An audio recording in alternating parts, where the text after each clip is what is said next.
महाराज जी मनु जी के वचन का उद्धरण किया है। देवताओं के प्रसन्न होने से वर्षा होती है, वर्षा से अन्न होता है, अन्न ही सब जीवों का प्राण है, अन्न से पोषण प्राप्त होता है, और राज्य का पालन करने वाला राजा मनुष्यों के लिए धारण पोषण करने वाला होता है। इसलिए मनु जी महाराज का वाक्य है 10 श्रोत्रिय समो राजा इत्येवं मनुरब्रवीत। लिखने योग्य पंक्ति है 10 श्रोत्रिय समो राजा इत्येवं मनुरब्रवीत। मनु जी ने कहा 10 श्रोत्रिय वैदिक धर्मनिष्ठ ब्राह्मणों के समान एक राजा होता है। धर्मात्मा यदि राजा हो तो मूर्धाभिषिक्त राजा 10 श्रोत्रिय ब्राह्मणों के तुल्य होता है। इसलिए मूर्धाभिषिक्त राजा का वध करने पर भी ब्रह्महत्या लगती है वह क्षत्रिय, लेकिन उसको मारने से ब्रह्महत्या लगेगी। जैसे कार्तवीर्य अर्जुन का परशुराम जी ने वध किया तो उनके पिता महर्षि जमदग्नि ने कहा कि तुम ब्रह्महत्या का प्रायश्चित करो, क्योंकि तुमने एक मूर्धाभिषिक्त राजा का वध किया। क्योंकि राजा के द्वारा ही यज्ञ धर्म की, यज्ञ संस्कृति की रक्षा होती है, ब्राह्मणों की रक्षा होती है, तपस्वियों की रक्षा होती है, वर्णाश्रम धर्म की स्थापना होती है। इसलिए राजा को धर्म का मूल कहा गया। बेटा ये तुमने ठीक नहीं किया। उसने कहा पिताजी अब जो होना था सो हो गया, मेरी बात तो झूठ होगी नहीं, क्योंकि मैं कभी झूठ बोलता नहीं, इसलिए मेरी बात झूठ हो नहीं सकती। अब जो होना था सो हो गया। तब कहा बेटा चलो कोई बात नहीं, जो हुआ सो हुआ, कम से कम राजा को तो हम सावधान कर दें। अपने गौरमुख नाम के शिष्य को उन्होंने आज्ञा दी और वो गौरमुख नाम का शिष्य गया, राजा परीक्षित को श्राप की सूचना दी। अपने पुत्र को उन्होंने कहा कि सत्वम शम परो भूत्वा वन्यमाहारम आचरण चरक क्रोधमं हत्वा नैवं धर्मम प्रयाससि। बेटा अब तुम क्रोध का त्याग करके कठोर तप में लग जाओ, और इस नहीं तो तुम्हारे धर्म की बड़ी हानि होगी। क्रोधो हि धर्मम हरति यतीनाम दुख संचितम ततो धर्म विहीनानाम गतिरिष्टा न विद्यते। ये जितने भजनानंदी लोग हैं, योग यज्ञ जप तप साधन तीर्थ यात्रा आदि करने वाले लोग हैं, जितने उत्तम कल्याण के साधन करने वाले हैं, इन सब का सबसे बड़ा डकैत क्रोध है। तपस्या करने में, उपवास करने में बड़ा कष्ट सहन करना पड़ता, साधन करके पुण्य का अर्जन करने में बड़ा कष्ट सहना पड़ता है, और उस सारे पुण्य का हरण क्रोध एक क्षण में कर लेता है। भजन साधन को चौपट कर देता है, नष्ट कर देता है। इसलिए क्रोधो ही धर्मम हरति यतीनाम दुख संचितम।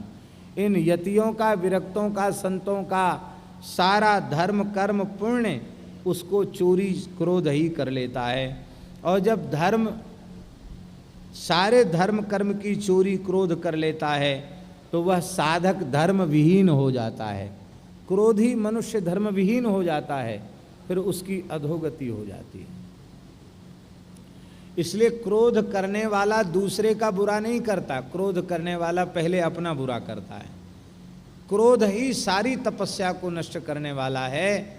इसलिए धर्मात्मा पुरुष को निश्चय कर लेना चाहिए कि हम किसी भी परिस्थिति में क्रोध नहीं करेंगे। क्रोध न करने का व्रत ले ले तो उसकी तपस्या निरंतर बढ़ती चली जाएगी। बहुत सुंदर बात है महाभारत में, यही तो विशेषता है। कहते क्षमावताम अयं लोकः परश्चैव क्षमावताम। क्षमाशील साधकों के लिए भी यही लोक है। इस लोक का सारा वैभव क्षमाशील मनुष्यों के लिए है, और उत्तम स्वर्गादि लोक भी क्षमावान पुरुषों के लिए ही है। क्रोधियों के लिए न यह लोक है न परलोक है। क्रोधी को यहाँ भी दुख पाना पड़ेगा और परलोक में भी दुख पाना पड़ेगा। क्षमा का व्रत जिन्होंने धारण कर लिया है वे इस लोक में भी सुखी रहेंगे और मरने के बाद उन्हें उत्तम गति की प्राप्ति होगी। शिष्यम गौरमुखम नाम शीलवंतम समाहितम, अपने गौरमुख नामक शीलवान शिष्य को भेजा।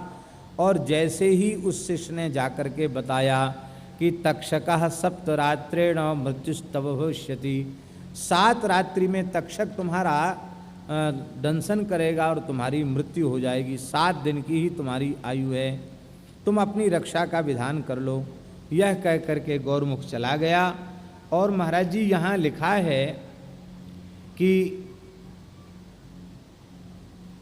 इस बात को सुन करके, शाप की सूचना को सुन करके राजा परीक्षित बड़े प्रसन्न हुए। उन्होंने कहा देखो, प्रजा में कोई भी व्यक्ति पाप करता है तो राजा उसे दंड देता है, तो राजा से कोई अपकर्म हो जाए, अनुचित कार्य हो जाए, तो ऋषि महात्माओं का अधिकार है कि वो राजा को दंडित करें। तो यदि मुझे दंड न मिलता तो वैदिक परंपरा सदाचार की मर्यादा नष्ट होती। बहुत अच्छा हुआ, मुझे दंड मिलना ही चाहिए था, इसलिए उन्हें प्रसन्नता हुई। और एक ब्राह्मण का ऋषि का तिरस्कार मेरे द्वारा हो गया, इसका उन्हें पश्चाताप हुआ। महाराज जी लिखा है पर्यतप्यत भूयोपि कृत्वा तत्किलविषम मुने, बहुत दुखी हो गए, मुझसे एक ब्राह्मण का ऋषि का अपराध क्यों बना। और वे विचार करने लगे ये ब्राह्मण कितने दयावान होते हैं, मुझे भस्म ही कर देना चाहिए था, लेकिन 7 दिन के कल्याण का अवसर भी मुझे दे दिया और सूचना भी मुझे दे दी। कथनचित मुझे सूचना प्राप्त न होती तो मैं असावधान रहता और तक्षक मेरा दंशन कर लेता। इसलिए बड़े करुणावान होते हैं ये संत। ऐसा विचार करके सब कुछ त्याग करके श्री गंगा जी के तट पर आकर बैठ गए। और कौन सी गंगा जी? भागवत जी में लिखा है या वै लसच्छ्री तुलसी विमिश्र कृष्णांघ्रिरेण्वाभ्यधिकाम्बुनेत्री पुनातिलोका नुभयत्र शेषान् कस्ताम न सेवेत मरिष्यमाणा। जिन गंगा जी में भगवान के चरण कमलों का मकरंद प्रवाहित हो रहा है, तुलसी का मकरंद प्रवाहित हो रहा है, कौन ऐसा मरणशील प्राणी होगा जो गंगा जी का सेवन न करे। श्री परीक्षित ने गंगा जी का आश्रय लेकर के और सत्संग आरंभ किया। संत सेवा की कैसी महिमा है। संपूर्ण सृष्टि के ऋषि मुनि महात्मा राजर्षि परीक्षित के कल्याण का संकल्प लेकर के वहां आ गए। और इसी बीच आचार्य महामुनिंद्र भगवान सुखदेव जी पधारे और उन्होंने 1 सप्ताह पर्यंत कथा सुना करके राजर्षि परीक्षित को श्री नित्य गोलोक की प्राप्ति का अधिकारी बना दिया। बोलो श्री सुखदेव भगवान की जय। इधर तक्षक 7वां दिन होते ही डसने के विचार से तक्षक वहाँ से चल पड़ा। और महाराज रास्ते में एक ब्राह्मण उनको मिला, काश्यप नाम का ब्राह्मण। काश्यप ब्राह्मण ने कहा कि तुम कहाँ जा रहे हो।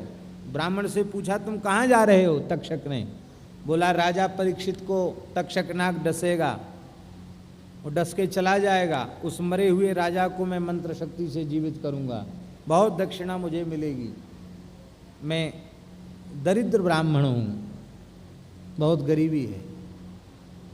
उसने कहा तक्षक के डसे हुए को तुम जीवित कर सकते हो, मैं ही तक्षक हूँ, मेरे डसे हुए को तुम जीवित नहीं कर सकते। बोले तुम अपनी शक्ति दिखाओ।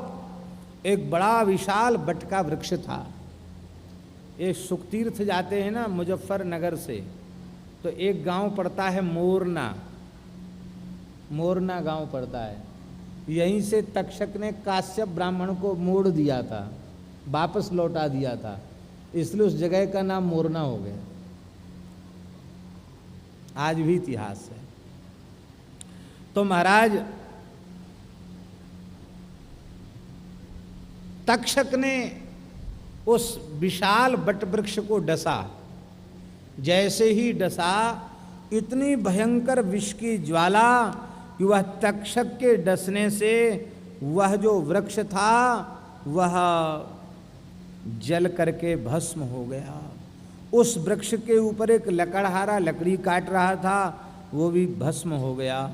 और इस ऋषि ने जैसे ही काश्यप नामक ऋषि ने अपनी मंत्र शक्ति का प्रयोग किया, मंत्र शक्ति का प्रयोग करते ही वो वृक्ष फिर से हरा भरा हो गया और उस वृक्ष के ऊपर लकड़हारा फिर से जीवित होकर लकड़ी काटने लग गया। इस मंत्र चमत्कार को देख करके तक्षक समझ गया कि मैं भस्म भी कर दूंगा तो राख से भी ये द्वारा जिंदा कर देगा। ये तो महान सामर्थ्यशाली ब्राह्मण है। बोले आपको धन ही तो चाहिए, आप ज्योतिष के पंडित हैं कि नहीं? बोले हाँ ज्योतिष के भी हम विद्वान हैं। तो आप विचार करो परीक्षित की आयु कितनी है? बोले परीक्षित की आयु तो पूरी हो जाएगी आज। तो ब्रह्मा जी के विधान को व्यर्थ करोगे? ब्रह्मा जी बोले हम ब्रह्मा जी के विधान को व्यर्थ नहीं करेंगे, हम तो थोड़ी देर के लिए भी जीवित कर देंगे, भले ही अपनी मौत से द्वारा मर जाए, तो हमें तो दक्षिणा मिल ही जाएगी। बोले दक्षिणा ही लेना है तो अमुक दिशा में चले जाओ, नागों के पास बहुत धन होता है, नाग ही धन के रक्षक होते हैं, ले जाओ जितना तुम्हें चाहिए धन। और उसको मोड़ दिया। इधर तक्षक की फुंकार सुनकर के मंत्री लोग भाग चले। भयंकर आग प्रकट हो गई और जैसे किसी का शरीर अग्नि में संस्कारित हो जाए, ऐसे ही तक्षक के डसने से राजर्षि परीक्षित का शरीर जलकर भस्म हो गया। परीक्षित तो भगवान के धाम को चले गए। बोलो भक्तवत्सल भगवान की जय। इधर जरत्कारु ऋषि का विवाह जरत्कारु नाम वाली कन्या के साथ हो चुका था और कन्या के विवाह के साथ और अब उनके पुत्र का जन्म भी हो गया। इसी पुत्र का नाम हुआ आस्तिक, महर्षि आस्तिक। अस्तिति आस्तिका, नागों की देवी मनसा देवी कही जाती है। मनसा देवी, ये मनसा देवी जरत्कारु ऋषि की पत्नी ही हैं।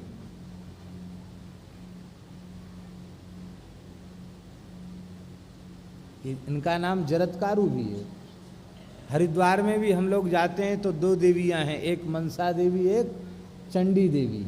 एक शिखर पर मनसा देवी है, एक शिखर पर चंडी देवी है। ये भी नागों की रक्षिका देवी कही जाती हैं। इनकी उपासना से नाग भय से मुक्ति हो जाती है। ऋत्विजों ने सर्प यज्ञ का आरंभ किया।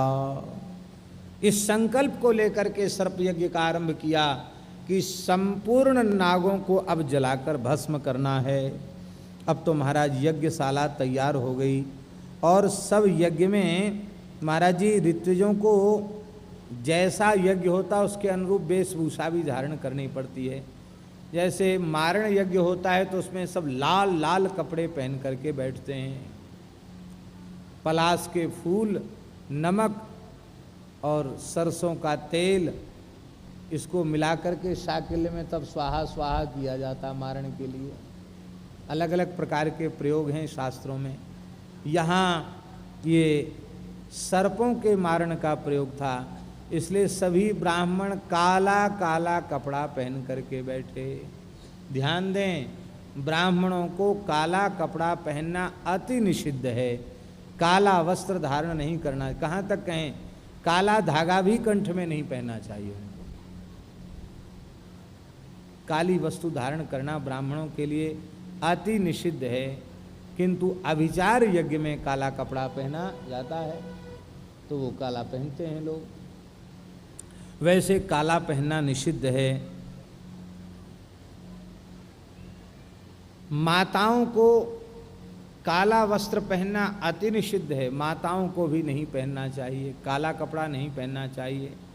शास्त्रों में यहाँ तक आया है, काला कपड़ा पहने हुए किसी नारी के शरीर में प्रथम रजो दर्शन हो जाए तो उसे भी शास्त्र में अत्यंत निषिद्ध बताया है ऐसी नारी के गर्भ से आसुरी वृत्ति वाले जीव जन्म लेते हैं, इसलिए इतना निषिद्ध काला कपड़ा है।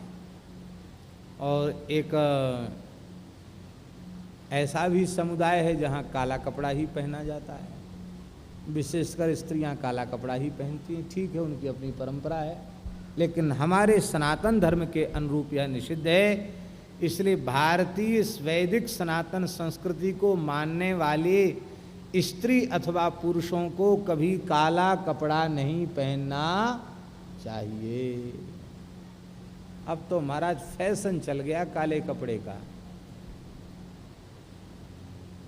काले तो बेचारे काला पहनने से थोड़े घबराते हैं, क्योंकि काले में काला जमता नहीं। पर जो थोड़े भी भगवान ने जिनको गौर वर्ण का बना दिया है, वो तो महाराज क्या कहना, वो तो काला जरूर पहनते हैं। और महाराज अब वक्ताओं में काला कपड़ा रखने की पद्धति चल पड़ी है। कोई एक महापुरुष महानुभाव हैं, वे किसी संत विशेष की आज्ञा से यदि कोई वस्त्र अपने कंधे पर धारण करते हैं तो वह सामान्य विधि नहीं हुई, वह अपवाद हो गया, वह उनके लिए विशेष हो गया।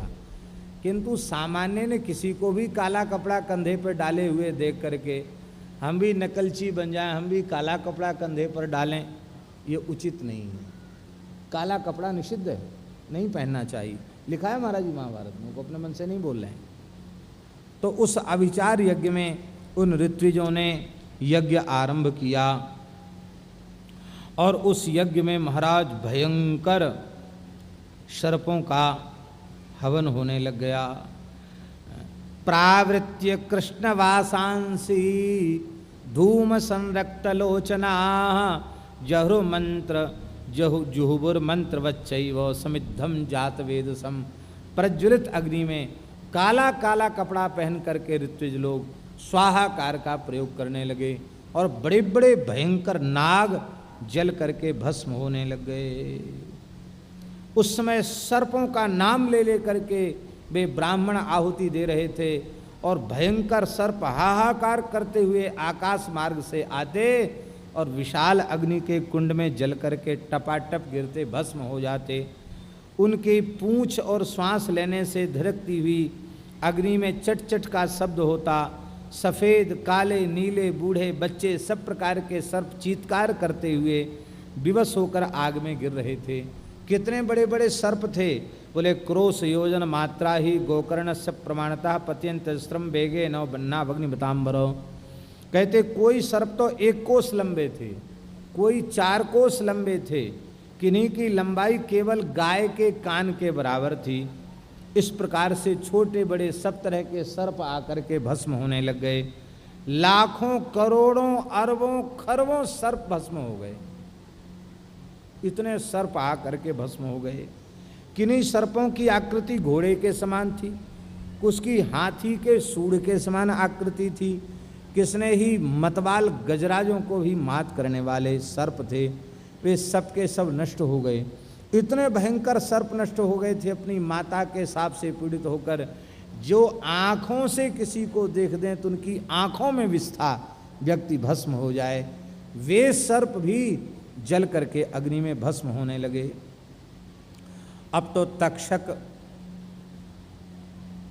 इंद्र की शरण में गया, महाराज मैं आपकी शरण में हूँ।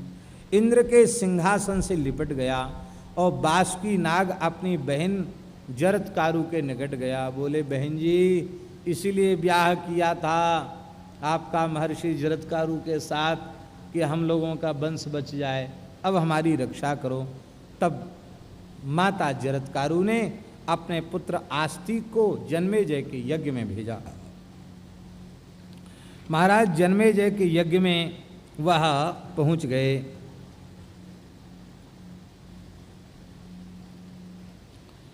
इधर तक्षक इंद्र की शरण में चला गया। इंद्र ने कहा कि तक्षक तुम्हें सर्प यज्ञ से कोई भय नहीं है, मैंने तुम्हारे लिए पितामह ब्रह्मा जी को प्रसन्न कर लिया है, तुम्हें चिंतित नहीं होना चाहिए। महाराज यह प्रसन्न होकर के वहाँ रहने लग गया। इधर सारा परिवार जब सर्पों का जल गया, थोड़े से सर्प बचे, तब वासुकी नाग ने अपनी बहन से कहा कि आस्तिक उस यज्ञ को बंद करवाएंगे। बहन से कहा कि ब्रह्मा जी ने हमको कहा था कि तुम्हारी बहन जरत्कारु के गर्भ से आस्तिक महर्षि प्रकट होंगे, वे सर्पों को बचाएंगे। अब समय आ गया है, तुम अपने पुत्र आस्तिक को भेज करके सर्पों की रक्षा कराओ। अब तो माता ने प्रसन्न होकर के कहा, पन्नगानाम अशेषाणाम माता कद्रुरिति श्रुता तया सप्ता ऋषितया सुता यस्मान निबोधतत्। माता कद्रु के शाप से सर्पों की ये दशा हुई है।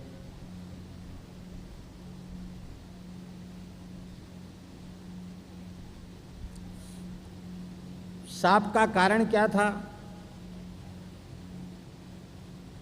जिन सर्पों ने घोड़ी की पूंछ में लिपट करके और माता की आज्ञा मानकर पूंछ काली करना स्वीकार कर लिया, वो तो बच गए।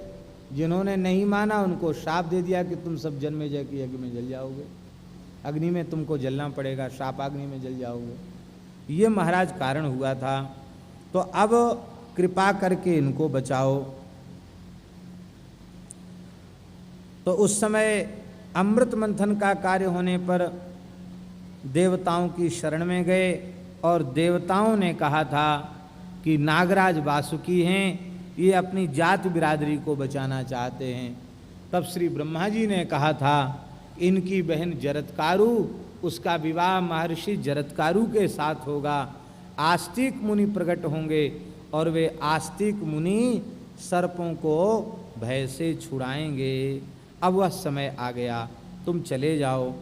अहम त्वा मोक्षयिष्यामि वासुके पन्नगोत्तम तस्मात् छापान महासत्व सत्यमेतद् ब्रवीमि। अब तो महाराज वासुकी नाग ने अपने भांजे आस्तिक से कहा, भांजे राजा, हमें चक्कर आ रहे हैं, बेहोशी आ रही है, हमारा पूरा परिवार जल गया, अब कब तक आप ऐसा करोगे? आओ जल्दी जाओ और बचे कुचे अपने मामा के खानदान को उस भयंकर यज्ञ से रक्षा करो। अब तो आस्तिक ने कहा कि मामा जी आप चिंता मत करो, न संतापस्त्वया कार्यः कथंचित पन्नगोत्तम प्रदीप्ताग्ने समुत्पन्नम नाशिष्यामि ते भयम। मैं तुम्हारे संपूर्ण भय को दूर कर दूंगा, तुम अपने मन में तनिक भी चिंता मत करो। ऐसा कह करके महर्षि आस्तिक यज्ञशाला में पहुँचे और आस्तिक यज्ञशाला में पहुँच करके उन्होंने स्तुति करना आरंभ किया। बहुत ध्यान से सुने। एक कहावत है, बातन हाथी पाइए बातन हाथी पाँव।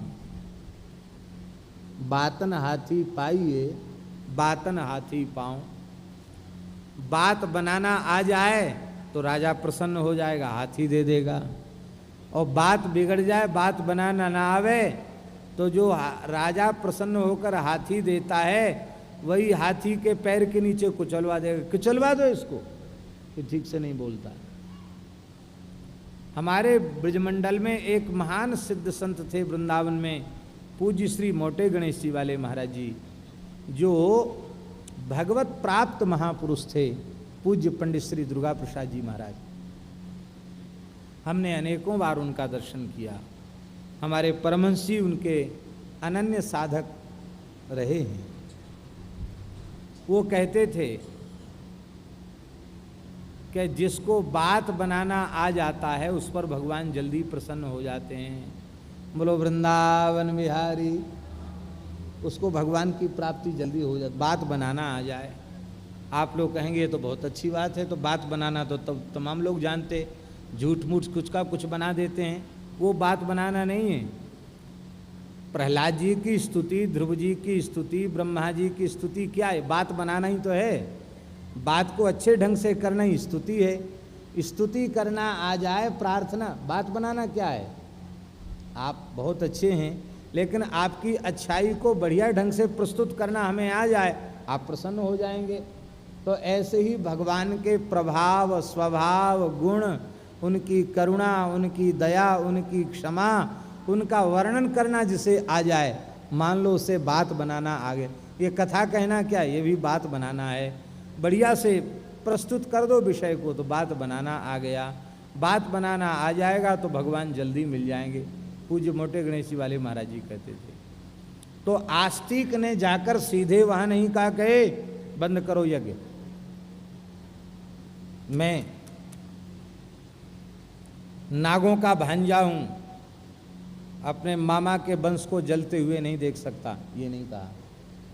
जाकर उन्होंने पहले यज्ञशाला में प्रवेश की अनुमति मांगी और बाहर खड़े खड़े ही उन्होंने यज्ञशाला में स्तुति करना आरंभ किया। आस्तिक उवाच सोमस्य यज्ञो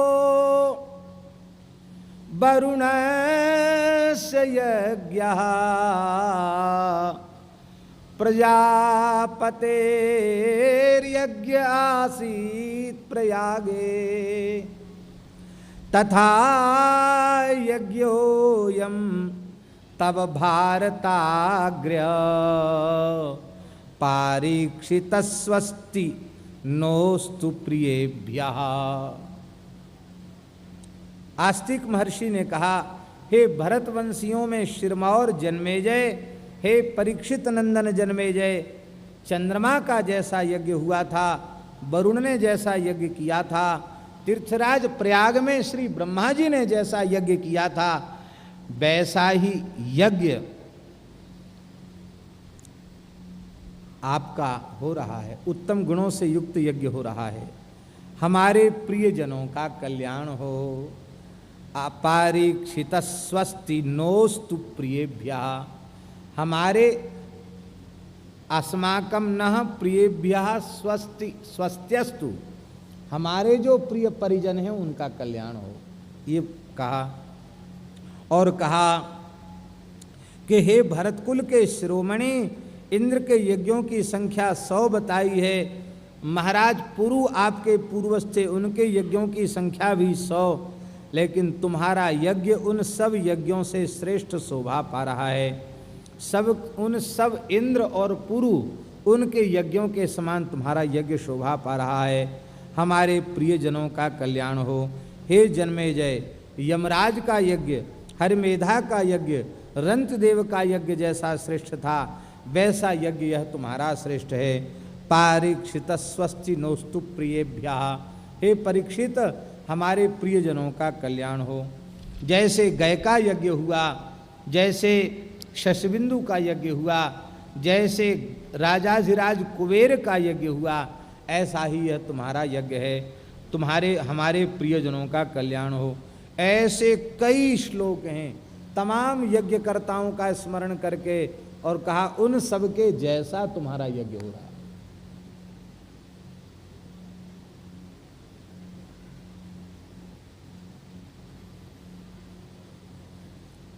अंत में यहां तक कह दिया कि इस मृत्यु लोक में तुम्हारे जैसा कोई राजा नहीं है जो प्रजा का पालन कर सके।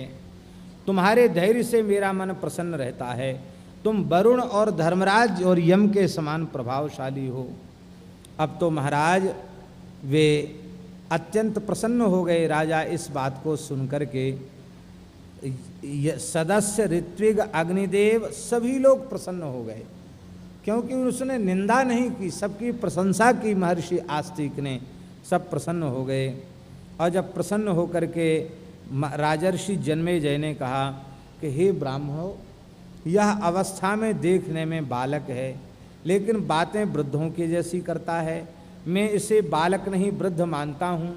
और यह ज्ञान वृद्ध, वयोवृद्ध नहीं हुआ तो क्या हुआ, यह ज्ञान वृद्ध है, ज्ञानियों में यह श्रेष्ठ है। इस विषय में आप लोग अच्छी तरह से अपना अपना विचार प्रकट करें। सदस्यों ने कहा, बालोपि विप्रो मान्य एवे राज्ञाम विद्वान यो वै स पुनर्वै यथावत् सर्वान् कामास्त्वत्त एवार्हतेद्य यथा च नस्तक्षक एति शीघ्रम।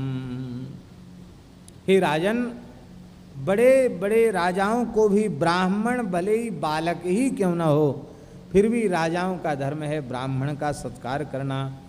फिर वह ब्राह्मण बालक हो और बालक होने पर भी विद्वान हो, तब तो कहना ही क्या है।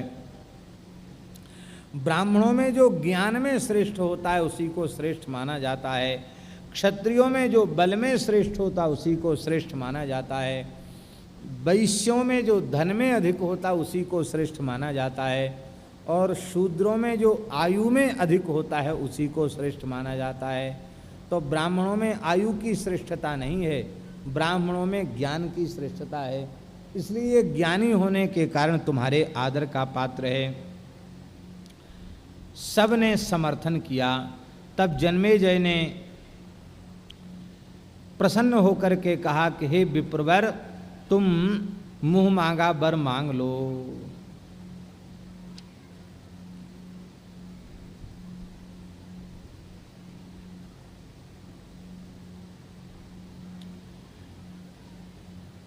सौतिरुवाच व्याहर्तु कामे वरदे नृपे द्विजं वरं वृणीष्वेति ततोऽभ्युवाच होता वाक्यं नातिहृष्टान्तरात्मा कर्मण्यस्मिस्तक्षको नैति तावत्। होताओं ने कहा महाराज आपने इसको वरदान देने का वचन दे दिया और आपका मुख्य शत्रु तक्षक तो अभी तक छिपा हुआ बैठा है, तक्षक आया नहीं है। जन्मेजय ने कहा कि यह कर्म कैसे भी पूरा हो जाए, तक्षक नाग यहाँ आ जाए, ऐसी पूरी शक्ति लगा करके आप लोग प्रयत्न कीजिए। इसको वरदान देने के पहले हमारा शत्रु तक्षक आकर के यहाँ भस्म हो जाए, क्योंकि मेरा असली शत्रु तो वही है। ऋत्विजों ने कहा कि महाराज कि अग्नि बता रहे हैं कि तक्षक इंद्र के भवन में इसके सिंहासन के निकट जाकर के छिप गया है, वो नहीं आ सकता है। तब उस समय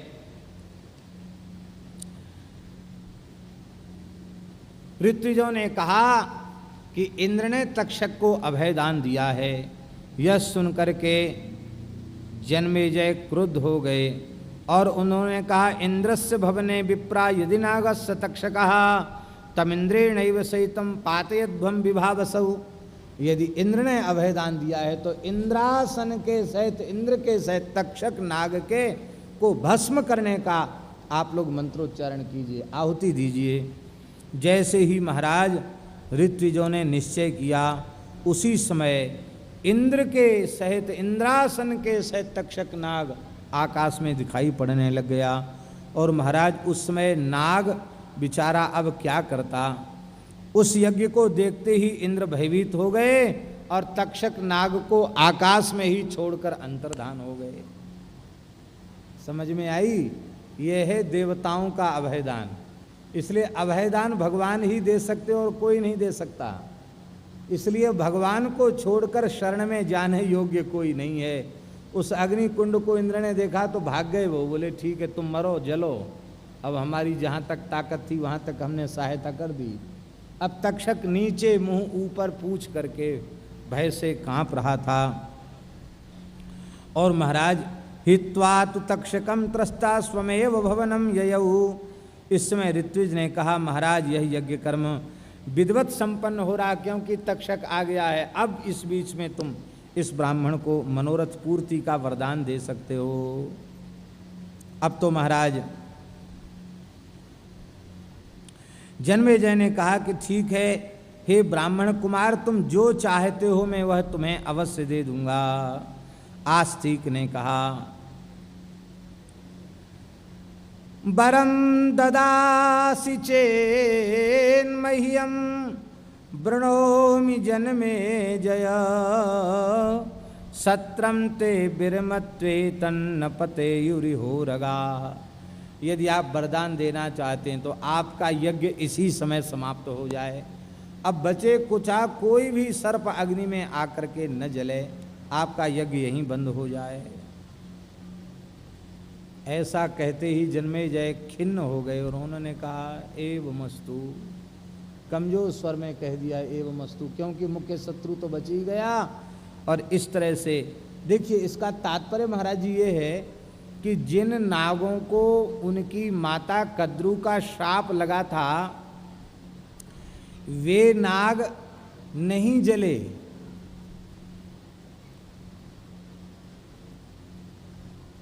जिन्होंने अपनी माता की अधर्म पूर्ण आज्ञा नहीं मानी, श्राप उनको मिला लेकिन तमाम लोग जल गए। जिन्होंने पाप का समर्थन किया वे जल गए, जिन्होंने पाप का समर्थन नहीं किया वे फिर भी बच गए। सांप लगे रहने के बाद भी बहुत से नाग जल गए, बहुत से बच गए। अब तो जन्मेजय ने कहा कि आप सोना चांदी गऊ जो चाहते हो वह मांग लो, किंतु मेरे यज्ञ को बंद मत करो। आस्तिक ने कहा राजन, ये सोना चांदी गौएं नहीं मांगूंगा, मेरी तो एक ही इच्छा है, ये यज्ञ बंद हो जाए जिससे मेरे माता के कुल का कल्याण हो जाए। अब तो आस्तिक के ऐसा कहने पर उन्होंने फिर अनुरोध किया, ब्राह्मण देवता मैं आपको बारंबार प्रणाम करता हूँ, कोई दूसरा वर मांग लीजिए। किंतु आस्तिक ने कहा दूसरा वर हमें चाहिए ही नहीं।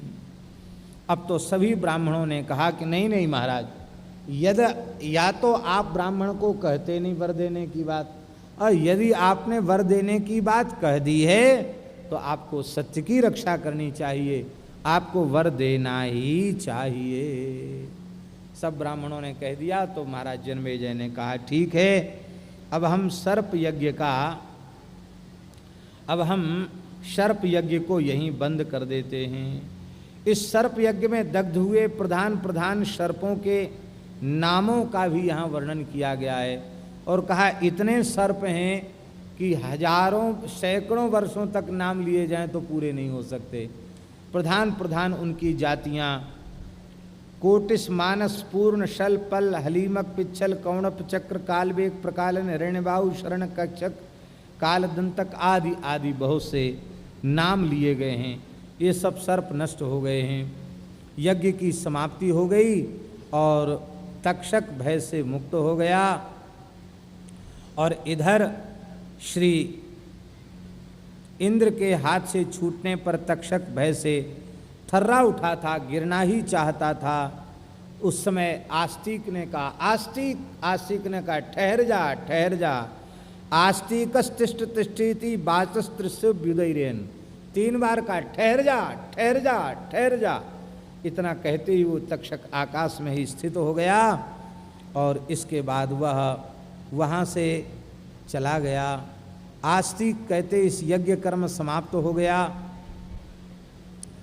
और इस यज्ञ कर्म के समाप्त होने पर जन्मेजय को भी प्रसन्नता हुई। जन्मेजय ने कहा ठीक है, जो होना था सो हो गया और जो बचने थे सो बच गए, कोई बात नहीं है। लोग यह तो नहीं कहेंगे कि जन्मेजय अपने पिता के भक्त नहीं थे, पिता की मृत्यु का बदला नहीं लिया।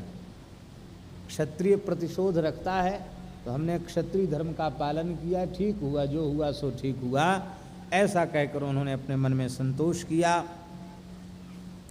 और सबको धन का दान दिया।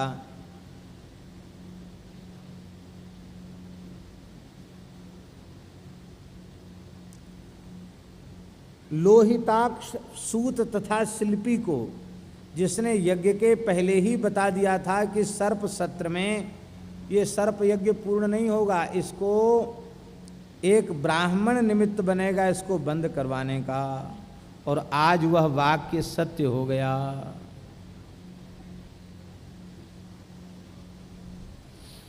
और इतना ही नहीं, आस्तिक को कह दिया कि हे महर्षि आस्तिक, अब हम अश्वमेध यज्ञ करेंगे, उस यज्ञ में आप सदस्य पद को अलंकृत करेंगे, आप उस यज्ञ में जरूर पधारें, आप विद्वान ब्राह्मण हैं।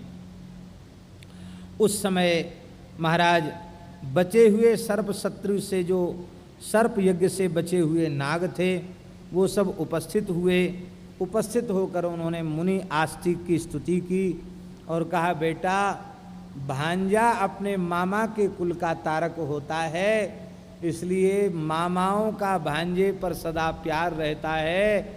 मामाओं के खानदान को भांजे ने ही बचाया। आज ये बात सिद्ध हो गई, हम तुम्हारे ऊपर अत्यंत प्रसन्न हैं। इसलिए कहीं कहीं गांव देहात में लोग कहते हैं कि 100 ब्राह्मण के बराबर एक भांजा होता है, ऐसा कहते हैं। इसका मतलब बराबर नहीं होता, इसका तात्पर्य है कि ब्राह्मण का जितना आदर करना चाहिए उससे 100 गुना आदर भांजे का करना चाहिए। भांजों के महाराज बड़े बड़े इतिहास हैं। ये महाभारत इतिहास भी ज़्यादा से ज़्यादा भांजों का इतिहास है। बोलो वृंदावन बिहारी लाल की जय। उन्होंने कहा कि हे आस्तिक, हम तुम्हारा कौन सा प्रिय कार्य करें। तब नागगणों ने, आस्तिक ने कहा, हे नागगण, जो लोग, जो ब्राह्मण अथवा कोई भी मनुष्य प्रसन्न होकर हमारे तुम्हारे इस उपाख्यान का श्रवण करें, उन्हें नागों से भय न हो। भैया कथा सुनने वाले सुन लो, जिन लोगों ने यहाँ बैठकर कथा सुन ली अब उनको जीवन में नागों से भय होने वाला नहीं है, और जिन्होंने टीवी के माध्यम से सुन ली उनको भी अब सर्प भय से मुक्ति हो गई। ऐसी फलश्रुति लिखी हुई है। यह उपाख्यान को जो श्रद्धा पूर्वक सुनेगा उसको, उसकी सर्प डसने से मृत्यु नहीं होगी, सर्प दंशन से मृत्यु नहीं होगी। और अपने भांजे से बोले कि तुम्हारी कामना से, तुम्हारी कृपा से हम सबकी सुरक्षा हुई है, इसलिए जो इन मंत्रों का स्मरण करेगा उसे हमारा भय नहीं होगा। ये सर्प ने वरदान दिया है, सर्पों ने वरदान दिया है। ये मंत्र हैं, 4-5 मंत्र हैं, बहुत सुंदर मंत्र हैं। इन मंत्रों का ऐसा प्रभाव है कि क्रोध पूर्वक कोई सर्प डसने के लिए आ रहा हो और इस मंत्र का कोई उच्चारण कर दे तो सर्प वहाँ से आगे नहीं बढ़ेगा। यदि आगे बढ़ेगा तो उसके मस्तक के 100 टुकड़े हो जाएंगे। इतना प्रभावशाली मंत्र है। आज भी इस मंत्र का उच्चारण करके घोर जंगल में नागों के बीच में भी कोई शयन कर जाए तो भी उसको सर्प से भय नहीं होगा, सर्प के डसने से उसकी मृत्यु नहीं होगी। ये बड़े प्रभावशाली महाभारत के मंत्र हैं। कम से कम इनका श्रवण तो कर ही लें, बड़े पवित्र मंत्र हैं। असितम चार्तिमंतं च सुनीथम चापि स्मरेत दिवा वा यदि वा रात्रौ नास्य सर्प भयम भवेत। जो कोई अमित आरतिमान सुनीत मंत्र का दिन अथवा रात में स्मरण करता है उसे सर्पों से भय नहीं होता। यो जरत कारुणा जातो जरत्कारौ महायशाः आस्तिकः सर्पसत्रेवः पन्नगान् योऽभ्यरक्षत तम स्मरन्तं महाभागा नमाम हिंसितुमर्हत। महर्षि जरत्कारु के द्वारा उनकी जरत्कार नाम वाली नाग कन्या से महर्षि आस्तिक ऋषि प्रकट हुए। मैं उन आस्तिक महर्षि का स्मरण कर रहा हूँ जिन्होंने जन्मेजय के सर्प यज्ञों में सर्पों की रक्षा की थी। हे महाभाग्यवान सर्पों, आस्तिक की आन मानकर, मर्यादा मानकर तुम मुझे न डसो, तुम लोग मुझे न डसो। सर्पाप सर्पभद्रन्ते गच्छ सर्प महाविष जन्मेजय यज्ञान्ते आस्तिक वचनम स्मर। हे सर्प अपसर्प तुम दूर चले जाओ, हे महाविष तुम दूर चले जाओ। जन्मेजय के यज्ञ में जो तुमने वचन दिया था उसका स्मरण करो। आस्तिक की आन सुनकर जो सर्प वापस नहीं जाएगा उसके मस्तक के 100 टुकड़े हो जाएंगे। आस्तिकस्य वचः श्रुत्वा यस् सर्पो न निवर्तते शतधा भिद्यते मूर्धनि सिंस वृक्ष फलम यथा। जैसे शीशम का फल गिरते ही छिन्न भिन्न हो जाता ऐसे उसका मस्तक फट जाएगा। हैं? श्लोक संख्या है 23, 24, 25, 26। ये श्लोक संख्या है। ये आदि पर्व में यह अध्याय संख्या 58 में है ये श्लोक। इस प्रकार से इसका वर्णन किया। अब आप लोगों को एक सरल बात बता देते हैं। मान लो संस्कृत के मंत्र तो न सब बोल पाते हैं, न सबको याद होंगे, तो सर्प दर्शन करते ही जंगल में कोई सर्प दिख जाए या जहाँ सर्पों का भय हो, वहाँ आस्तिक आस्तिक आस्तिक इतना कहने से ही सर्प चले जाते हैं। आस्तिक महर्षि का नाम लेने से भी सर्प चले जाते हैं। ये सबसे सरल साधन है। बोलो भक्तवत्सल भगवान की। यहाँ तक भृगुवंश का वर्णन किया गया, बड़े पवित्र भृगुवंश का वर्णन किया गया। अब महाभारत का उपक्रम है। यहाँ तक समझो व्यास जी ने महाभारत की भूमिका लिखी है। यहाँ से आगे अब कथा का आरंभ हो रहा है, महाभारत की कथा का। इसी जन्मेजय के यज्ञ में व्यास जी पधारे और श्री जन्मेजय ने व्यास जी का बड़ा पूजन किया। महाराज जी यहाँ लिखा है कि शास्त्र पद्धति से उन्होंने व्यास जी का पूजन किया। पाद्यम आचमनीयंच अर्घ्यम गाम च विधानतः पितामहाय कृष्णाय तदर्हाय निवेदयत।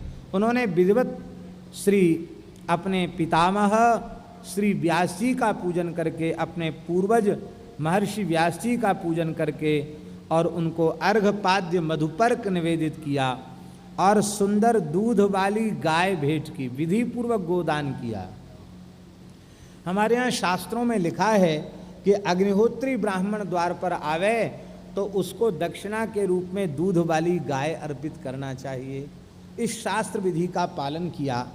यहाँ महाराज जी लिखा है कि उस संपूर्ण पूजा को व्यास जी ने स्वीकार किया और गाम चैव समनुज्ञाप्यो व्यासः प्रीतो भवत तदा। व्यास जी सबसे अधिक प्रसन्न जन्मेजय की गो भक्ति से हुए।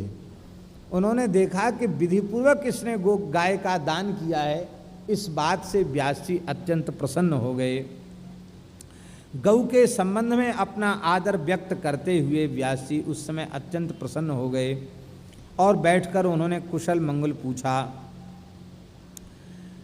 सारा कुशल मंगल होने के बाद जन्मेजय ने कहा कि हे भगवान, कौरव पांडवों को आप प्रत्यक्ष देख चुके हैं, आपसे कोई भी घटना छिपी हुई नहीं है, आप सब कुछ जानते हैं, तो आप कृपा करके कौरव पांडवों का जो चरित्र है उसको हम विस्तार पूर्वक सुनना चाहते हैं। वे रागद्वेष से रहित थे, सत्कर्म करने वाले थे, उनमें भेद बुद्धि कैसे उत्पन्न हो गई और इतना महायुद्ध क्यों हुआ, आप कृपा करके बताइए। यह सुनकर के बड़े प्रसन्न हुए व्यास जी और उन्होंने अपने शिष्य वैशंपायन को आज्ञा दी कि मेरी उपस्थिति में तुम संपूर्ण महाभारत का प्रवचन इस यज्ञ में करके सुनाओ। यज्ञशाला में बैठ करके ही प्रवचन संपन्न हुआ है। ध्यान दें, महाभारत कथा की मर्यादा है, यज्ञ की सन्निधि में ही महाभारत की कथा होनी चाहिए। जब जब कथा हुई तो यज्ञ की सन्निधि में हुई। यहाँ भी कितने सौभाग्य की बात है, 1 महीने तक यज्ञ चल रहा है। गायत्री पुरुषरण महायज्ञ और विद्वान ब्राह्मण बड़ी विधि पूर्वक यज्ञ संपादित कर रहे हैं और विधि पूर्वक महाभारत का विधि पूर्वक आद्योपांत पाठ भी किया जा रहा है विद्वान ब्राह्मणों के द्वारा। संपूर्ण ग्रंथ का पाठ होगा।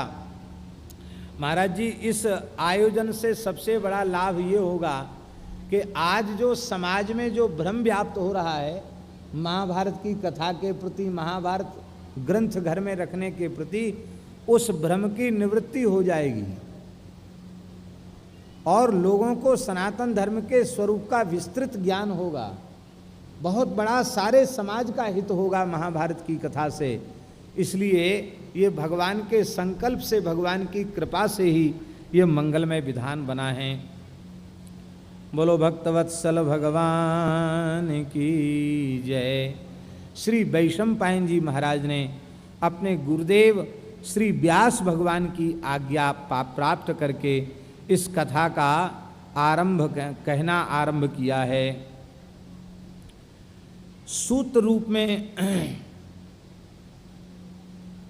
इस कथा का आरंभ कर रहे हैं। वैशंपायन उवाच गुरुवे प्रांग नमस्कृत्य मनोबुद्धि समाधिभिः संपूज्य च द्विजान् सर्वांस्तथान्यान् विदुषो जनान् महर्षे विश्रुतस्येह सर्वलोकेषु धीमता प्रवक्ष्यामि मतं कृत्स्नं व्यासस्यास्य महात्मनः।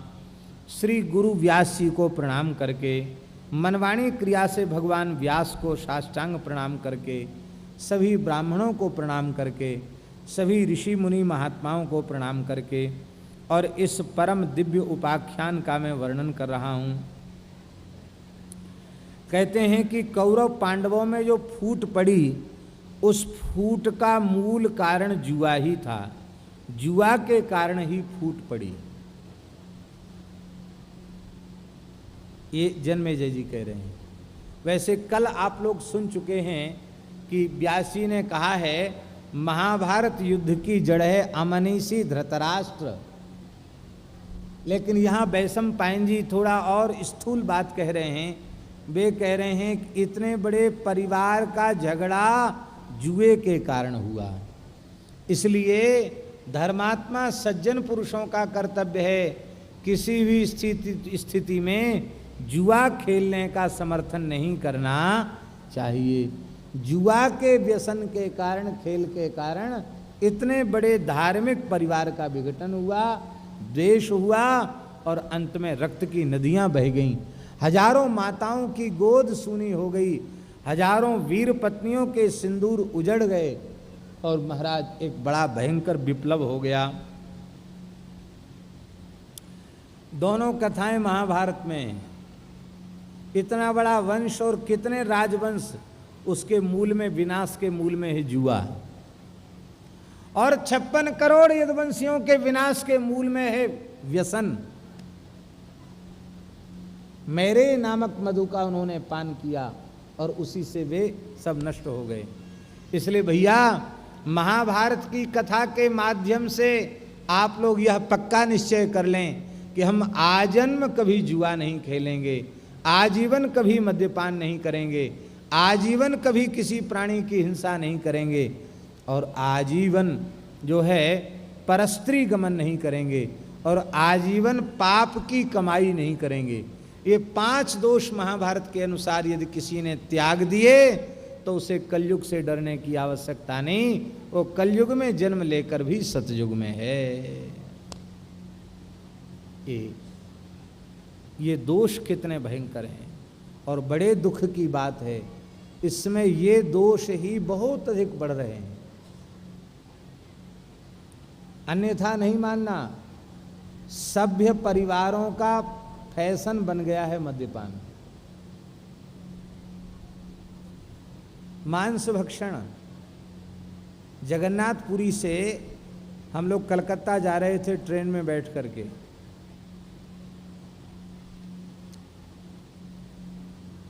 राजधानी में टिकट था, कलकत्ते जा रहे थे। एक सज्जन बढ़िया चंदन लगाए, बोले महाराज जी कुछ सत्संग सुनाइए। मैंने सोचा भाई चंदन लगाए हैं, कोई आस्तिक धर्मात्मा व्यक्ति होंगे। कोई बात उन्होंने पूछी, हम बताने लगे। फिर हमारे ही सामने उन्होंने अखाद्य खाया।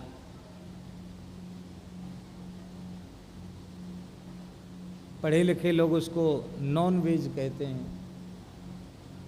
वो उन्होंने खाया, इतनी ग्लानि हमारे मन में हुई। तब से निश्चय कर लिया कि रास्ता चलते किसी से सत्संग नहीं करना है। शास्त्रों में लिखा है कि रास्ता चलते नहीं करना चाहिए, ये बात ठीक है, हैं? आपको जिज्ञासा है तो आप निकट आइए, मर्यादित आइए।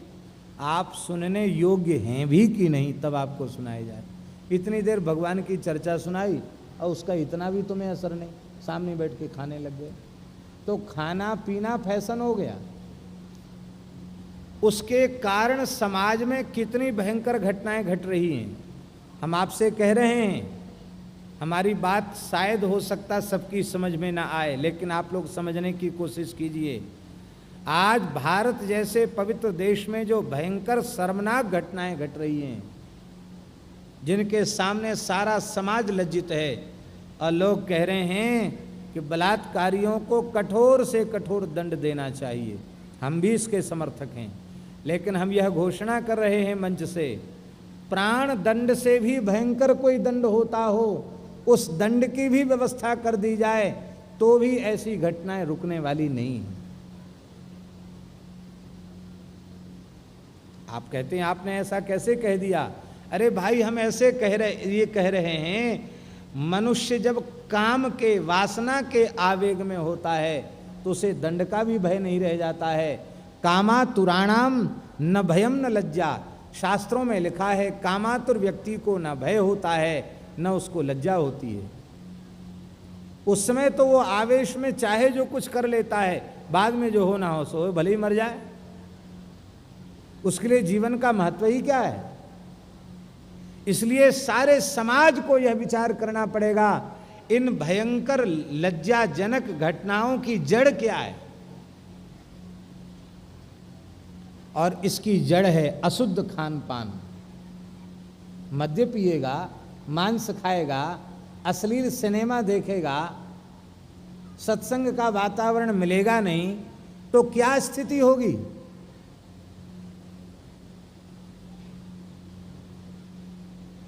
गोस्वामी जी ने कहा, कली काल बिहाल किए मनुजा, कोई मानत नहीं अनुजा तनुजा।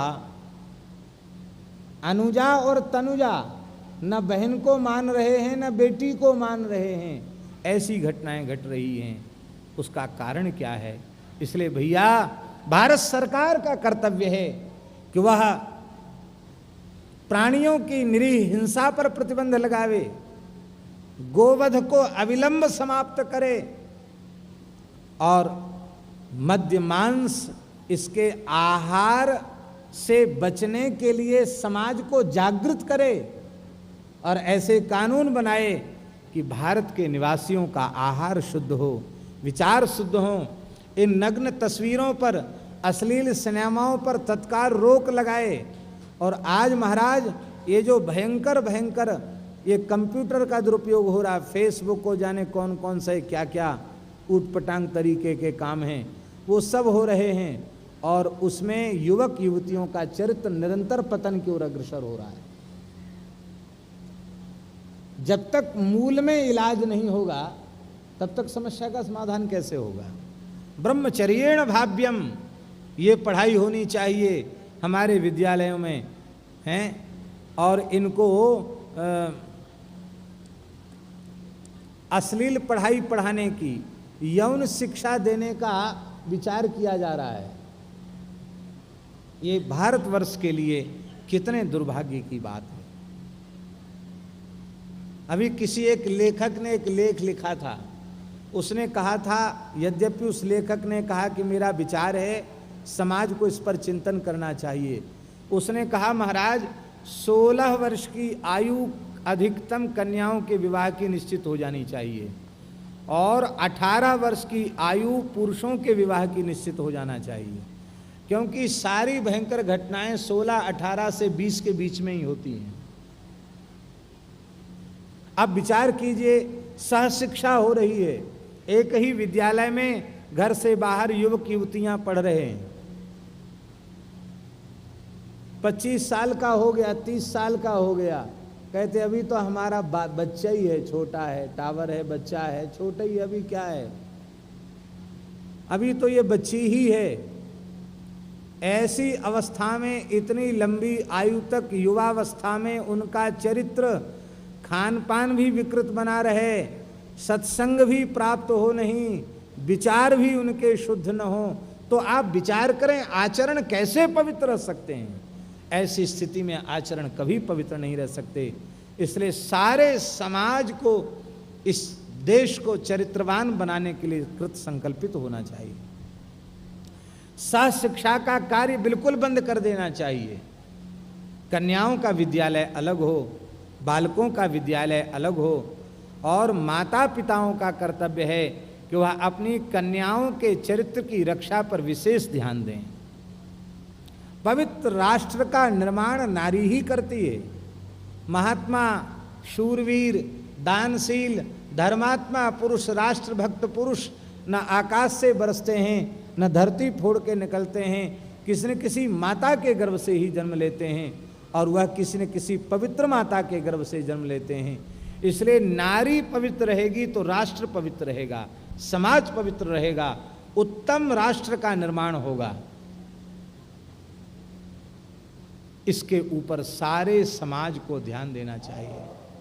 भाई हम प्रार्थना कर रहे हैं, हाथ जोड़कर प्रार्थना कर रहे हैं, घरों में टीवी सिनेमा देखना बंद करो, जितना बहुत जरूरी है उतना देख लो। ये चलचित्र, इस चलचित्र ने, सिनेमा ने भारतवर्ष के चरित्र को बर्बाद कर दिया। बड़े दुख की बात है, लोग मस्तक पर तिलक लगा के गले में तुलसी बांध के भी सिनेमा देखने जा रहे हैं। दुख की बात है, दुख की बात। ऐसे लोगों को डूब मरना चाहिए।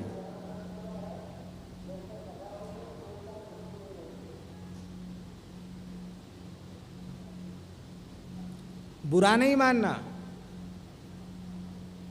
युग ऐसा भयंकर है। वृत्ति हमारी ब्राह्मण वृत्ति से चल रही है, पूजा पाठ कर्मकांड से हमारी वृत्ति चल रही है।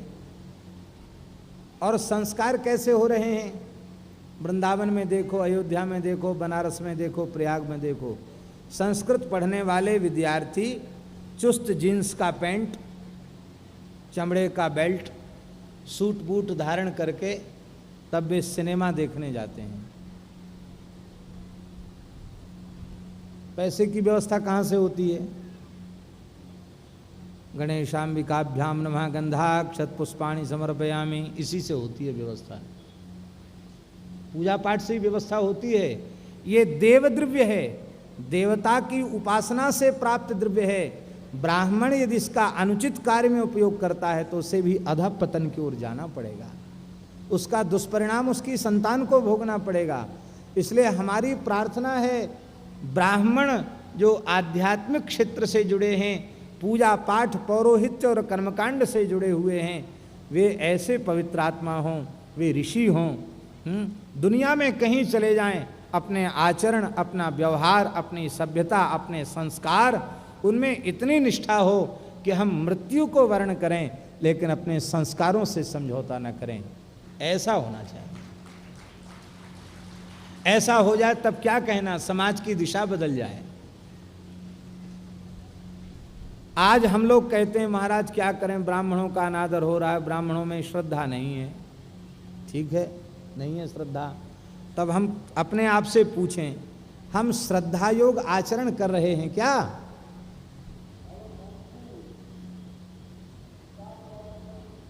हमारे में लोग श्रद्धा करें ऐसा व्यवहार हमारा है क्या? जिनका ऐसा पवित्र आचरण है, आज भी उनके चरणों में अगाध श्रद्धा रखने वाले लोग हैं। इसलिए ब्राह्मणों को अपने स्वरूप को संभालना चाहिए, विरक्त संतों को अपने स्वरूप को संभालना चाहिए, इस देश के शासकों को अपने स्वरूप को संभालना चाहिए। और ये स्वरूप की रक्षा कैसे होगी? महाभारत जैसे दिव्य ग्रंथ की चर्चा सुनने से ही स्वरूप की रक्षा होगी। इसलिए भाई, खान पान की शुद्धता करो, विचारों की शुद्धता करो, ज़्यादा से ज़्यादा लोग गोव्रती हो जाओ। भारतीय देसी गौ माता पवित्र आहार प्रदान करने वाली है और पवित्र विचार प्रदान करने वाली है। बोलो वृंदावन विहारी। तो ये जुआ ही ये भयंकर कारण हुआ। पांडव संपूर्ण प्रजा के प्रेम पात्र थे। उनका सत्व, उनका वीर्य, उनका ओज, उनका पराक्रम सब प्रजा के लिए अत्यंत आदर्श था। और दुर्योधन कुलांगार, बड़ा कुलांगार था। वह शकुनी की सम्मति से चलता था और इस प्रकार से दुर्योधन ने बड़े बड़े भयंकर उत्पात किए। शकुनी की चाल से धृतराष्ट्र के पुत्र दुर्योधन ने भीमसेन को विष दे दिया, किंतु भीमसेन ने भोजन के साथ विष को भी पचा लिया। इसके बाद प्रमाण कोटि नामक तीर्थ पर दुर्योधन ने सोते हुए भीमसेन को पत्थर बांध करके गंगा जी में डुबा दिया और स्वयं नगर में लौट आया। भीमसेन की आंख खुली तो बंधन तोड़ करके वह आ गए। भीमसेन को भयंकर नागों से दुर्योधन ने डसवा दिया, लेकिन शत्रुघाती भीमसेन फिर भी नहीं मर सके। महाराज बहुत लंबा वर्णन है और इस वर्णन में श्री वैशंपायन जी कह रहे हैं, बोले पांडवों के पक्षपाती हस्तिनापुर में कौरवों में कोई नहीं था, एक अकेले महात्मा विदुर पांडवों के पक्षपाती थे। पक्षपाती नहीं, वे धर्म के पक्षपाती थे। स्वर्गस्थो जीवलोकस्य यथा शक्र सुखावः पांडवानां तथा नित्यम विदुरूपी सुखावः। कहते जैसे देवताओं के लिए इंद्र रक्षक हैं, देवताओं को सुखी करने वाले हैं, ऐसे ही पांडव देवता के समान हैं, तो उनका लालन पालन और सुरक्षा करने वाले विदुर जी इंद्र के समान हुए। विदुर जी ने रक्षा की, इसका मतलब भक्त और भगवान, विदुर महान भक्त हैं और साक्षात भगवान, इनके कृपा कवच में ही पांडव सुरक्षित रहे।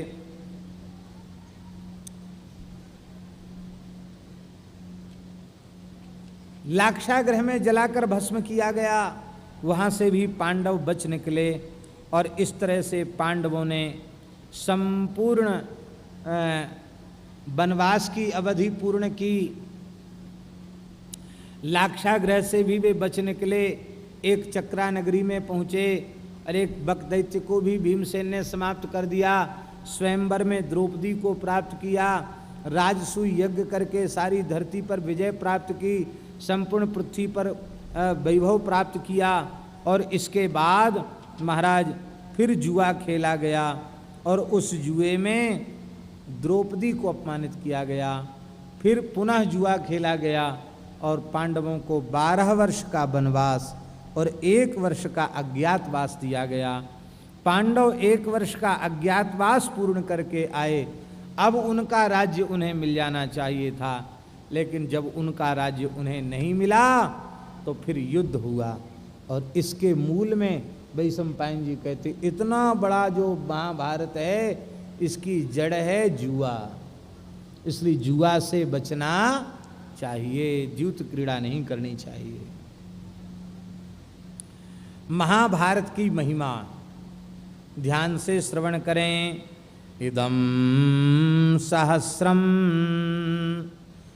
श्लोका इदं शतसहस्रम ही श्लोकानां पुण्यकर्मणां सत्यवत्यात्मजेनेह व्याख्यातममितौजसा। असीम प्रभावशाली सत्यवती नंदन व्यास जी ने पुण्यात्मा पांडवों की यह कथा 1,00,000 श्लोकों में कही। ये महान भक्तों की कथा है, भक्तमाल है, ये पांडवों की कथा इसमें प्रधान है। जो विद्वान इसका श्रवण करेगा, श्रवण कराएगा, ते ब्रह्मण स्थान में त्य प्राप्नुर्देव तुल्यताम, वो ब्रह्मलोक में पहुंच जाएगा, ब्रह्मलोक जाने का अधिकारी हो जाएगा, वहां जाकर पूजित हो जाएगा। जो अत्यंत निष्काम भाव से इसका श्रवण करेगा वो भगवान के नित्य धाम को प्राप्त कर लेगा। यह अत्यंत पवित्र वेदों के तुल्य है, उत्तमों में भी यह उत्तम है, श्रवण करने योग्य ग्रंथों में सबसे श्रेष्ठ है और साक्षात वेद के तुल्य है। इस महाभारत में जिनका स्वभाव विचार खोटा नहीं है, जो दानशील हैं, जो सत्यवादी हैं, जो आस्तिक हैं, ऐसे लोगों के को व्यास द्वारा विरचित वेद स्वरूप महाभारत का श्रवण करना चाहिए। ये महाभारत के श्रवण के अधिकारी हैं। जो दानशील हो, जो सत्यवादी हो, जो आस्तिक हो, वही व्यक्ति महाभारत की कथा सुनने का अधिकारी है। भ्रूण हत्या की चर्चा हमने कल भी की थी। महाभारत में भ्रूण हत्या की चर्चा बार बार है। गर्भ हत्या ब्रह्म हत्या से भी बड़ा पाप है, और जो भ्रूण हत्या, गर्भ हत्या आज बहुत बड़ी संख्या में, आपको सुनकर आश्चर्य होगा,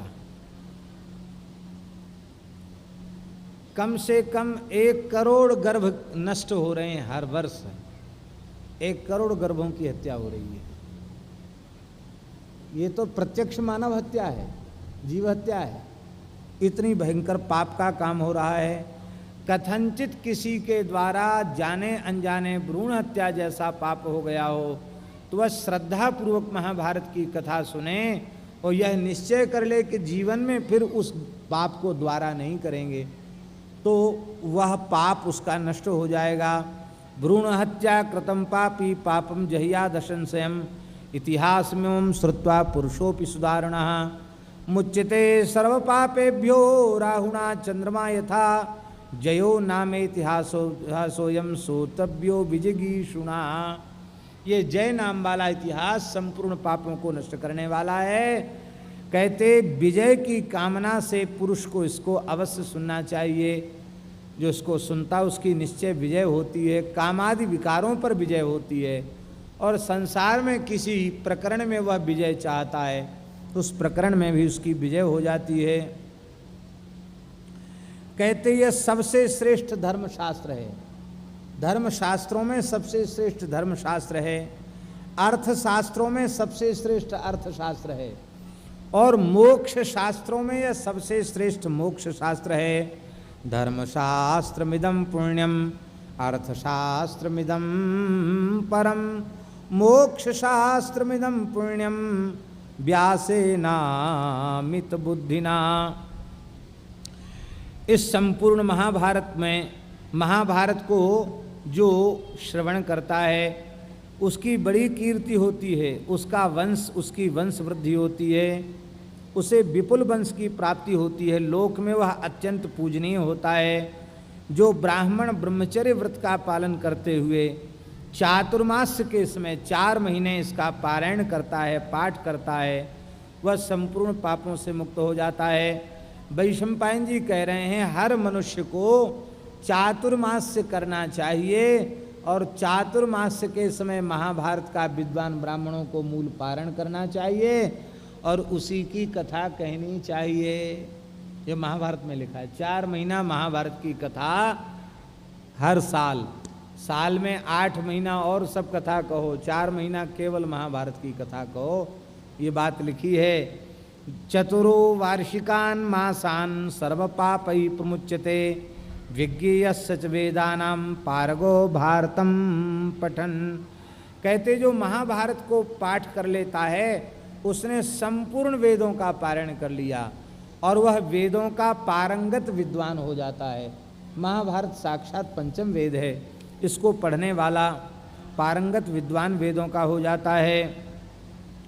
ब्राह्मणानां गवां चैव माहात्म्यं यत्र कीर्त्यते सर्वश्रुति समूहोयम श्रोतव्यो धर्म बुद्धिभिः। इस महाभारत में ब्राह्मणों का महात्म्य विशेष है, गायों का महात्म्य विशेष है, गोवंश का विशेष महात्म्य है। यह संपूर्ण वैदिक श्रुतियों का समूह जो है वही महाभारत का स्वरूप है। इसलिए धर्मात्मा पुरुष को निरंतर इसका श्रवण करना चाहिए। कहते जो इस महाभारत को सुनता है वह सारी पृथ्वी के राज्य का उपभोग करता है। गर्भवती स्त्री यदि महाभारत की कथा सुने तो वह पुत्र को जन्म देती है और उसका पुत्र राजोचित लक्षणों से संपन्न होता है। महाराज जी हमने प्रामाणिक महापुरुषों से सुना है कि श्री छत्रपति शिवाजी जब अपनी माता के गर्भ में थे तो उनकी विदुषी माता ने अपने कुल पुरोहित को बुलाकर संपूर्ण महाभारत का मूल पारायण अर्थ सहित सुना था और उसका प्रभाव हुआ कि छत्रपति शिवाजी जैसा वीर पुत्र उत्पन्न हुआ। 9 वर्ष की आयु में शिवाजी ने गाय का वध करने वाले कसाई का सिर धड़ से अलग कर दिया था। ये किसकी महिमा थी? ये महाभारत की महिमा थी। महाराणा प्रताप जब अपनी माता के गर्भ में थे उनकी माता ने विद्वान कुलपुरोहित को बुला करके, ब्राह्मण को बुला करके संपूर्ण आदि काव्य श्रीमद् वाल्मीकि रामायण का श्रवण किया था, जिससे महाराणा प्रताप जैसे पुत्र हुए। इसलिए गर्भिणी माताओं को सिनेमा टीवी नहीं देखना चाहिए, टीवी सीरियल नहीं देखना चाहिए, उन्हें पुराणों का वाचन करना, श्रवण करना चाहिए। रामचरितमानस का पाठ करना चाहिए, भक्तमाल का पाठ करना चाहिए, भक्त भगवत चरित्रों का श्रवण करना चाहिए और भगवान नाम का जप करना चाहिए, जिससे उनकी संतान विशेष संस्कार संपन्न होगी। शहर का नाम बताने से तो अच्छा नहीं लगेगा। एक बड़े शहर में हम कथा कहने गए, बड़ा भारी पंडाल था और आयोजक की व्यवस्था भी ठीक ही थी। तो नारायण थोड़ी देर कथा होती, कथा के बीच में ही जो आयोजक थे उनकी पत्नी उठ के चली जाती।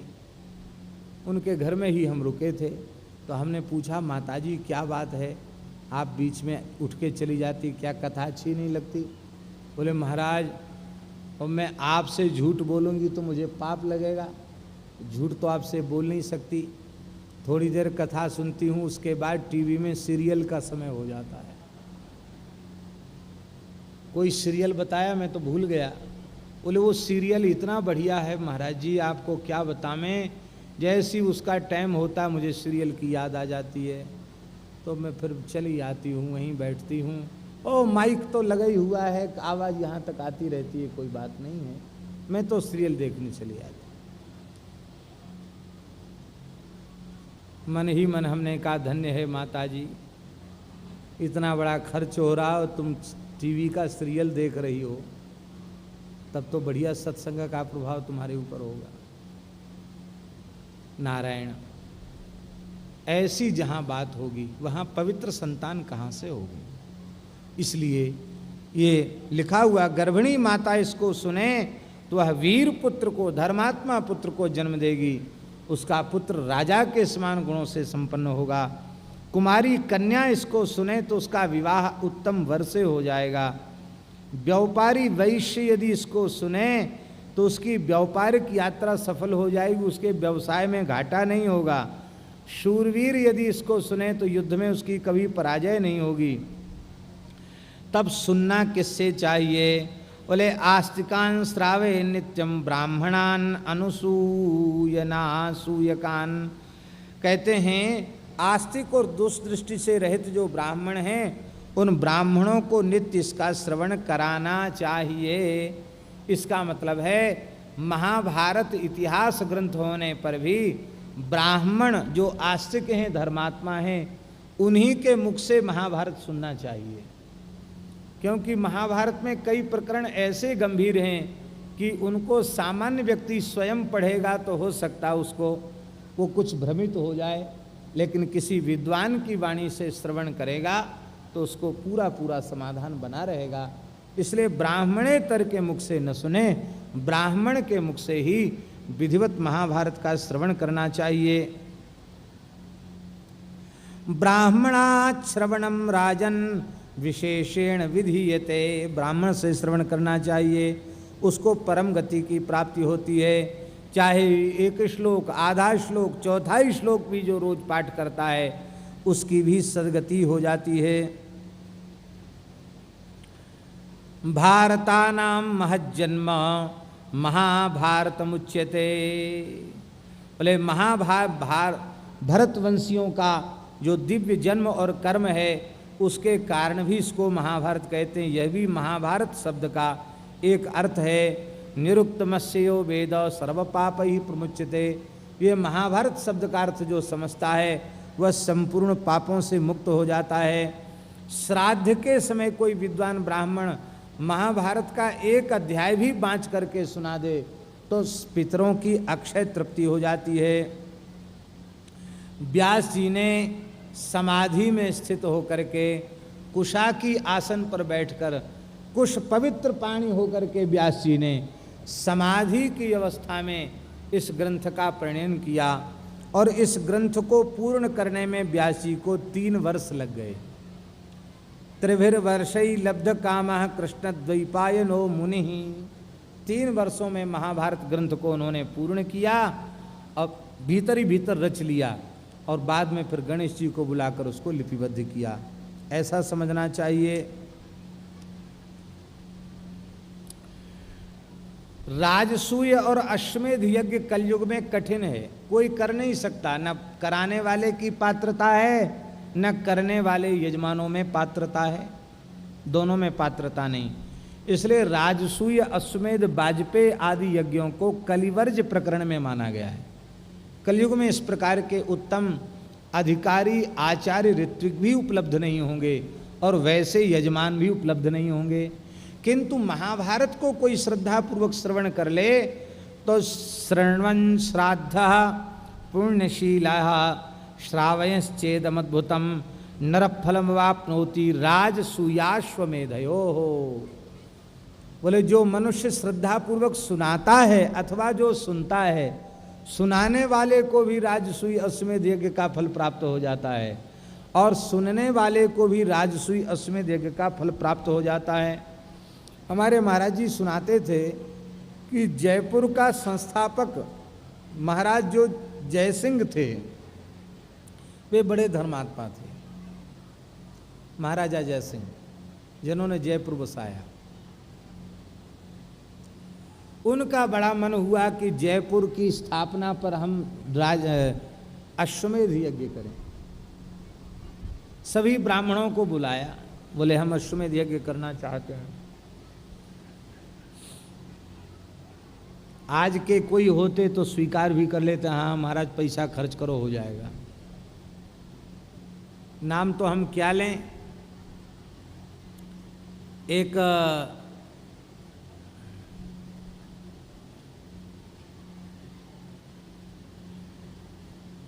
संस्था है बहुत बड़ी, नाम हम क्यों लें। उस संस्था ने भी अश्वमेध यज्ञ कराए थे, हमने सुना होगा, बहुत हल्ला मचाता है। पर वो अश्वमेध यज्ञ के नाम पर केवल नाटक और तमाशा था। अश्वमेध कहीं हो सकता है। तरह तरह के तो उत्सव चल रहे हैं, दीप यज्ञ चल रहा है, अष्टादश पुराण कम पड़ गए, नए नए पुराण बना लिए गए हैं, उन पुराणों की कथाएं चलती हैं।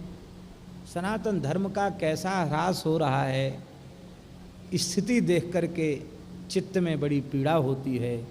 और हम समझते हैं ये आज सनातन धर्म की जो दुर्दशा है उसका मूल कारण है कि कथाएं अपनी मर्यादाओं में नहीं हो रही हैं। महाभारत जैसे दिव्य ग्रंथ की कथाएं होवें और समाज सनातन धर्म के स्वरूप को ठीक से जाने, तो जो लोग इनको बहकाने में लगे हुए हैं उनके बहकने में समाज के लोग नहीं आएंगे और फिर सनातन धर्म का स्वरूप सुरक्षित हो जाएगा। उसे राजसूय अश्वमेध यज्ञ का फल प्राप्त हो जाएगा। तो महाराज जयसिंह की प्रार्थना को ब्राह्मणों ने स्वीकार किया। बोले अश्वमेध तो संभव नहीं है क्योंकि उसकी पात्रता नहीं है, पर आप श्रद्धावान हैं तो अश्वमेध यज्ञ की विधि से गणेश पूजन करा देते हैं।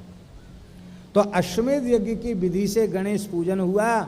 जिन गणेश जी का पूजन हुआ वो गणेश जी आज भी जयपुर में विराजमान हैं। मौती डूंगरी के गणेश जी, उनका अश्वमेध यज्ञ की विधि से पूजन हुआ है। और उस जमाने में जब मौती डूंगरी के गणेश जी का पूजन हुआ, 1.25 लाख स्वर्ण मुद्राएं गणेश पूजन में खर्च हुई।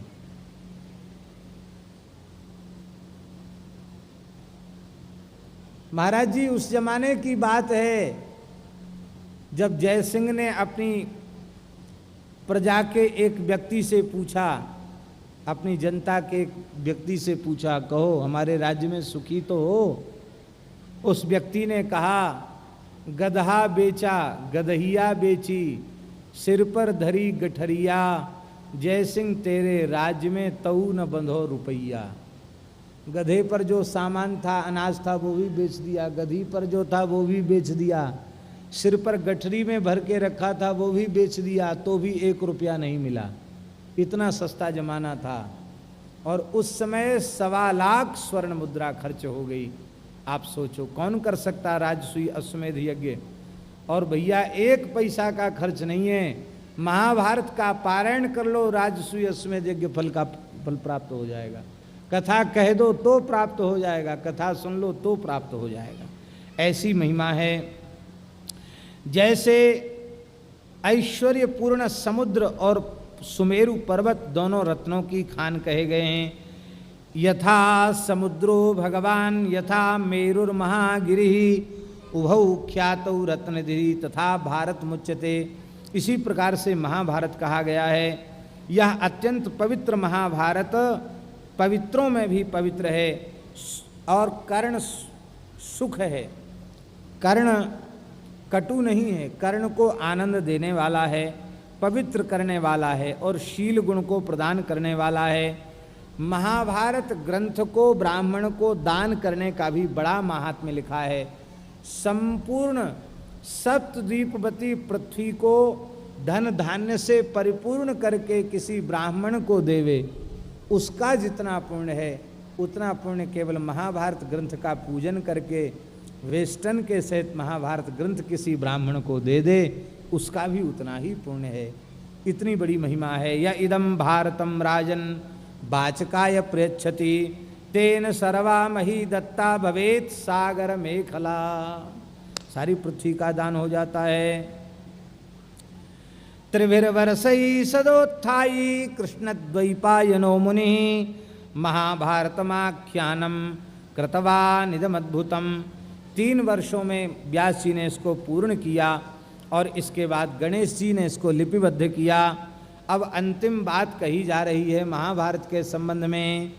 धर्मे चार्थे च कामे च मोक्षे च भरतर्षभ यदि हास्ति तदन्यत्र यन्नेहास्ति न तत्क्वचित्। धर्म, अर्थ, काम और मोक्ष के संबंध में जो सिद्धांतों का प्रतिपादन महाभारत ग्रंथ में हुआ है वह अन्यत्र कहीं नहीं हुआ है। इसलिए जो महाभारत में है वह अन्यत्र कहीं नहीं है। जो बात इस ग्रंथ में है वही अन्यत्र भी है और जो बात महाभारत में नहीं है वो बात दुनिया के किसी धर्म ग्रंथ में नहीं है। ये ऐसा आकर ग्रंथ है। बोलो श्री वृंदावन बिहारी लाल की जय। अब व्यास जी के प्राकट्य की कथा आएगी। उपरचरी बसु, राजा बसु उपरचरी का चरित्र, सत्यवती के उत्पत्ति की कथा और व्यास जी का जन्म कैसे हुआ, फिर महाभारत के प्रमुख प्रमुख पात्रों का जन्म कैसे हुआ, बड़ी सुंदर यह सब कथाएं हैं। ये संक्षेप में 2-3 मिनट में हम कथा कर देते हैं। समय पूर्ण हो जाए तो संकेत कर देना, क्योंकि महाराज जी बोल रहे थे आज कि जो लोग बाहर सुन रहे हैं उनको विचारों को क्रम से सुनने को मिल जाए, इसलिए आप समय से आरंभ कर दें और समय से कथा पूर्ण कर दें। प्रयास हम ऐसा ही कर रहे हैं। उपरचरी नाम के एक प्रसिद्ध राजा हो गए हैं जो धर्म में लगे रहते थे और गौओं की रक्षा के निमित्त जो हिंसक जीव हैं उन पर भी वे शासन किया करते थे। एक बार राजर्षि बसु कठोर तप में प्रवृत्त हो गए और इंद्र को थोड़ा भय हो गया कि कहीं बसु इंद्र पद की प्राप्ति के लिए तपस्या तो नहीं कर रहे हैं। इंद्र ने दर्शन दिया और दर्शन देकर कहा कि तुम तपस्या मत करो, तपस्या तो तुम्हारी पूरी हो गई, तुम राजा बन जाओ, धर्मपूर्वक प्रजा का पालन करो, बड़े बड़े यज्ञ करके देवताओं को बलिष्ठ बनाओ और एक दिव्य विमान दे दिया। इस विमान में बैठ करके तुम अव्याहत गति से सभी लोकों में विचरण करोगे। बसु ने ऐसा ही किया, स्वीकार कर लिया और इंद्र ने उन बसु को आकाशगामी विमान दिया, इसलिए उनका नाम उपरिचरी बसु हो गया। आकाश में घूमने वाले बसु राजा। उनको कहाँ का राजा बनाया? तो इंद्र ने कहा इस धरती पर एक क्षेत्र अत्यंत पवित्र क्षेत्र है, वहीं तुम्हें अपने राज्य की स्थापना करनी चाहिए। और वो क्षेत्र कौन सा क्षेत्र है? महाभारत के इस भौगोलिक प्रकरण के अनुसार वह क्षेत्र बुंदेलखंड का क्षेत्र है। बुंदेलखंड क्षेत्र की कई श्लोकों में प्रशंसा आई है। आप लोग कहेंगे इसमें बुंदेलखंड नाम तो नहीं आया होगा, ये बात सही है, बुंदेलखंड नाम नहीं आया, लेकिन चंदेरी नगरी नाम आई है। चंदेरी जिसको चेद शिशुपाल की राजधानी, तो चंदेरी कहाँ है? ये ललितपुर के आसपास ही चंदेरी है। तो वहाँ बेत्रवती आदि का वर्णन है। बेत्रवती हैं कौन कौन नदियाँ, उन नदियों का वर्णन है, पहाड़ का वर्णन है। तो वो सारी जो भौगोलिक परिस्थितियाँ जो इस समय वहाँ प्राप्त हैं, उन सब का वहाँ वर्णन किया गया है। और कहा गया कि यह संपूर्ण क्षेत्र इस धरती का स्वर्ग के समान है, यहीं तुम शासन करो। यह गायों के लिए विशेष हितकारी है। यहाँ नदियाँ हैं, यहाँ पर्वत हैं, यहाँ वन हैं। स्वर्ग के समान सुखद होने के कारण यह रक्षणी, सौम्य और भोग पदार्थों से युक्त है, धन धान्य से परिपूर्ण है। और इसलिए तुम चेद देश के पालक होकर के तुम यहाँ शासन करो।